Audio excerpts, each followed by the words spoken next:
అవినీతి కార్యాలు, దుర్నీతి కార్యాలు, మంచి పనులు కాదు చేసేవి, ఇతరుల్ని చెడగొట్టే కార్యాలు, ఇతరుల్ని పాడు చేసే కార్యాలు, ఇతరుల మీద నెపం మోపే కార్యాలు, ఇతరుల మీద నిందలు మోపే కార్యాలు, ఇతరుల్ని పడగొట్టే కార్యాలు, ఇతరుల్ని చూసి ఏడ్చే కార్యాలు.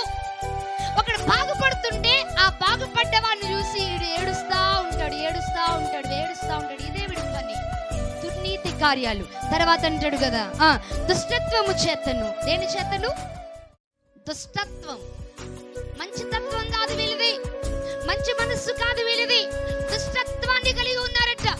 త్రాగుచు, వ్యభిచరిస్తూ, నరహత్యలు చేసుకుంటూ పోతూ, రకరకాలైన మైండ్ కలిగి చెత్తంతా హృదయంలో పెట్టుకుని దేవుని చేత నడిపించబడే వారిగా కాక వీరి హృదయాలు ఎలా ఉన్నాయనంటే దుష్టత్వాన్ని కలిగి ఉన్నాయి. ఏం కలిగి ఉన్నాయి చెప్పండి?